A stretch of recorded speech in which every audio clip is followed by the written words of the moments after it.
सचिन का अतीत जानकर सायली हुई हैरान। उड़े रेणुका के होश।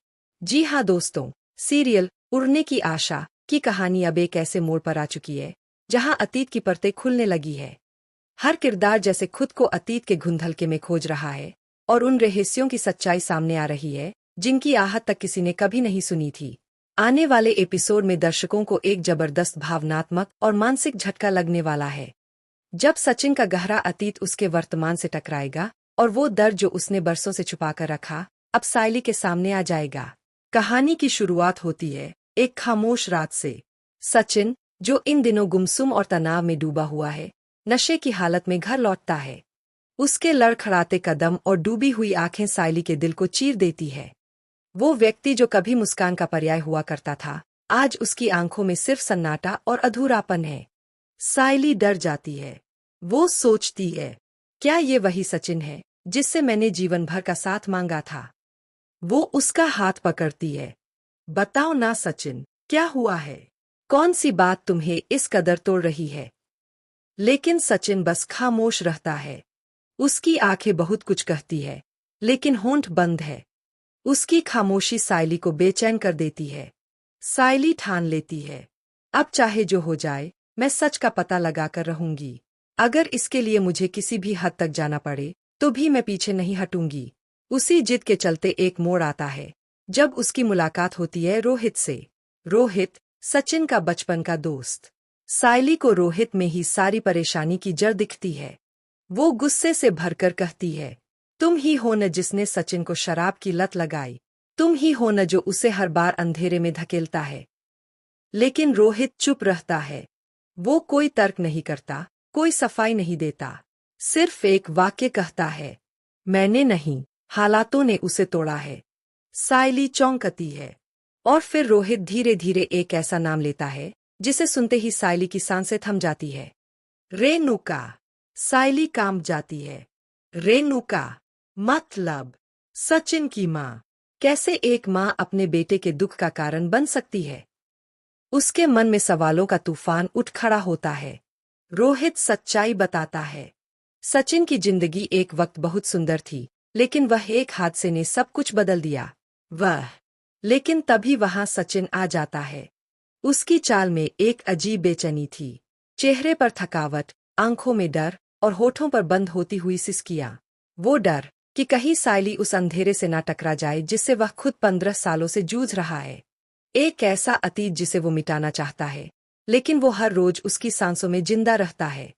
जैसे ही उसने रोहित को सायली से बात करते देखा, उसका चेहरा सख्त हो गया। गुस्से में भरा हुआ वह सीधा रोहित के सामने आकर खड़ा हो गया और सख्त लहजे में बोला, कुछ राज अगर राज ही रहें तो बेहतर होता है। सब कुछ जान लेने से जिंदगी आसान नहीं होती, सायली। सायली सन्न रह गई। उसने कभी सचिन को इस तरह चीखते नहीं देखा था, पर वह पीछे हटने वाली नहीं थी। उसने धीमी आवाज में कहा, सचिन, क्या मैं तुम्हारी जिंदगी का हिस्सा नहीं हूं? क्या मुझे हक नहीं है तुम्हारा सच जानने का? अगर तुम सच छिपाते रहोगे तो ये दूरी, ये दीवारें कब गिरेंगी? सचिन ने आंखें फेर लीं। उसकी आंखें नम थीं और वो खुद से लड़ रहा था। सायली जान चुकी थी कि सच कहीं बहुत गहरा है। वो डर अब उसकी आंखों से उतरकर उसके दिल में समा गया था। सायली अब ठान चुकी थी कि वह उस सच्चाई तक पहुंचेगी, चाहे रास्ता कितना भी अंधकार में क्यों न हो। उसने घर के पुराने संदूक खोले, रेणुका की अलमारी में रखी पुरानी तस्वीरें, चिट्ठियां और दस्तावेज तलाशने शुरू किए। हर तस्वीर में कोई अधूरी कहानी दिखती थी, हर दस्तावेज में कोई अधूरा रिश्ता। वह एक पुरानी डायरी पर ठहर गई, जिसके पन्ने सालों से किसी ने नहीं छुए थे। उसमें कुछ नाम, तारीखें और अस्पष्ट बातें लिखी थीं, जैसे किसी ने अपने अपराधबोध को शब्दों में समेटने की कोशिश की हो। वह डायरी रेणुका की थी। सायली का दिल जोर से धड़कने लगा।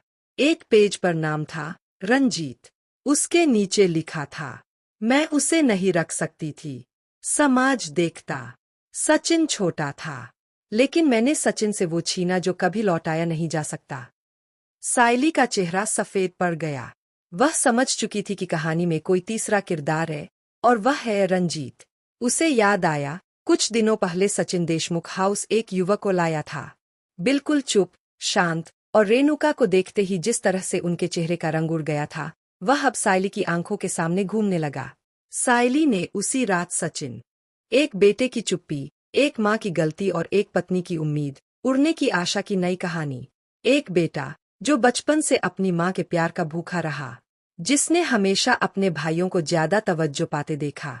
हर बार जब माँ ने किसी और के माथे पर ममता का हाथ रखा, उसकी आंखों में एक मासूम सवाल था, माँ, मैं क्या हूँ?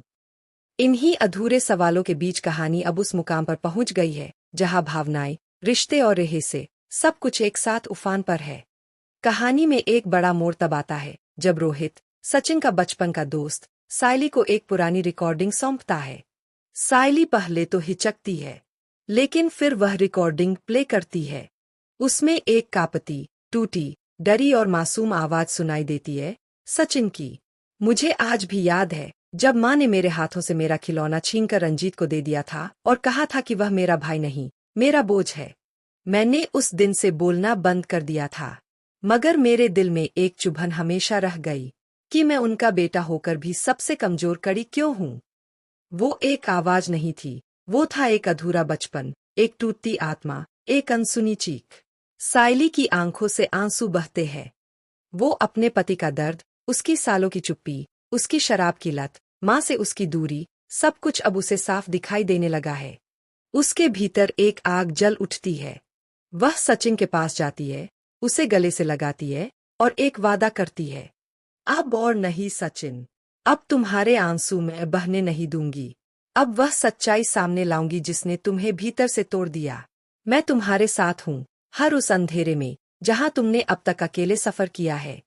सचिन की आंखों में फिर से आंसू छलकते हैं, लेकिन इस बार वे आंसू कमजोरी के नहीं, बल्कि उस अटूट प्रेम और समर्थन के हैं जो सायली में है। अब कहानी एक नई दिशा लेती है। सायली अपने पति को उसके अतीत से आजाद कराने के लिए निकल पड़ती है। वह रेणुका की पुरानी तस्वीरों, अस्पताल के दस्तावेज और परिवार की भूली यादों के पन्ने पलटने लगती है। एक दिन उसे एक फाइल मिलती है जिसमें रंजीत नाम के लड़के का जिक्र होता है। वही रंजीत जिसे हाल ही में सचिन घर लेकर आया था और जिसे देखकर रेणुका के चेहरे का रंग उड़ गया था। अब कड़ियां जुड़ने लगती है। सायली को एहसास होता है कि रंजीत वही बेटा